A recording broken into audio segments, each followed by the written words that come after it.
Praise the Lord. എല്ലാവർക്കും കർത്താവ് യേശു ക്രിസ്തുവിന്റെ നാമത്തിൽ പ്രഭാത വന്ദനം. ആത്മമന്ന ശുശ്രൂഷയിലേക്ക് എല്ലാ പ്രിയപ്പെട്ടവരെയും ഇന്ന് പ്രഭാതത്തിലും സ്വാഗതം ചെയ്യുന്നു. ഇന്നത്തെ ചിന്തയ്ക്കായിട്ട് പുറപ്പാട് പുസ്തകം 18-ാം അധ്യായത്തിൻ്റെ 10-ാമത്തെ വാക്യം. നിങ്ങളെ മിസ്രയീമിൻ്റെ കയ്യിൽ നിന്നും ഫറവോൻ്റെ കയ്യിൽ നിന്നും രക്ഷിച്ചു മിസ്രയീമിൻ്റെ കൈക്കീഴിൽ നിന്നും ജനത്തെ വിടുവിച്ചിരിക്കുന്ന യഹോവ സ്തുതിക്കപ്പെടുമാറാകട്ടെ. മിസ്രയീമ്യരുടെ കയ്യിൽ നിന്നും മാത്രമല്ല, മിസ്രയീമ്യരുടെ കൈക്കീഴിൽ നിന്നും ജനത്തെ വിടുവിച്ചിരിക്കുന്ന യഹോവ വാഴ്ത്തപ്പെടുമാറാകട്ടെ.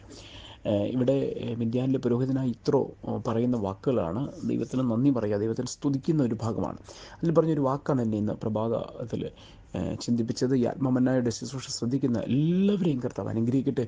ഒരു ഭാഗം എന്താണെന്ന് ചോദിച്ചാൽ, മിസ്രയീമിൻ്റെ കൈയുടെ കീഴിൽ നിന്നും തൻ്റെ ജനത്തെ രക്ഷിച്ച ദൈവം.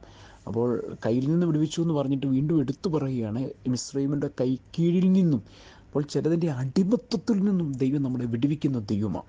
അത് പൈശാചികമാകട്ടെ, പാരമ്പര്യമാകട്ടെ, നമ്മൾ മേലെന്താണ് മാനുഷികമാകട്ടെ, ഏത് വിധത്തിലുള്ള അടിമത്തമാണോ അതിൽ നിന്ന് ഇന്ന് പ്രഭാതവേളയിൽ എൻ്റെ ദൈവം വിടുവിക്കുന്ന ദൈവമാണ്. ഒന്ന് വിശ്വാസത്തോടെ പറഞ്ഞ് ആ അടിമത്തങ്ങളിൽ നിന്ന് ദൈവം വിടുവിക്കുകയാണ്. അത് ഞാൻ ഒന്നുകൂടി ആവർത്തിക്കുന്നു. പാരമ്പര്യമോ വൈശാചികമോ മാനുഷികമോ ഏത് വിഷയം തന്നെയാണെങ്കിലും നിങ്ങൾക്ക് വഹിപ്പാനും സഹിപ്പാനും കഴിയാത്ത വിഷയത്തിൻ്റെ അടിമത്തത്തിൽ നിങ്ങളായിരിക്കുന്നുണ്ടെങ്കിൽ നിങ്ങളതിന് വിടുക.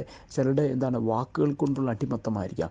ചിലരെപ്പോഴും എന്ത് ചെയ്യുന്നു, ഭരിച്ച് ഇങ്ങനെ ഭരണം നടത്തി അവരെ എന്ത് ചെയ്യുന്നു, കൈക്കീഴാക്കി വെച്ചിരിക്കുന്ന, കൽക്കീഴാക്കി വെച്ചിരിക്കുന്ന, അമർത്തി വെച്ചിരിക്കുന്ന ചില ഭാഗങ്ങളുണ്ടാവും.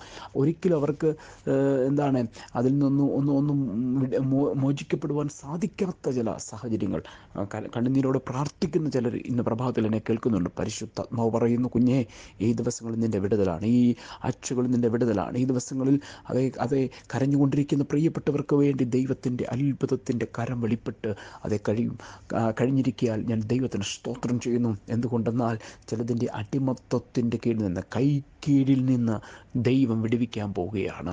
അതെ, നമ്മൾ ഓർക്കും, പ്രിയരെ, എൻ്റെ കർത്താവ് എന്നെ കാണുന്നില്ലേ, മറന്നുപോയോ? ഇല്ല കുഞ്ഞെ, ഇല്ല കർത്താവിൻ്റെ ദാസിയെ, ഇല്ല ദൈവദാസനെ, മറന്നിട്ടില്ല. ചിലതിൻ്റെ കൈക്കീഴിൽ നിന്ന് വിടുവിക്കാനുള്ള സമയം വരുന്നു.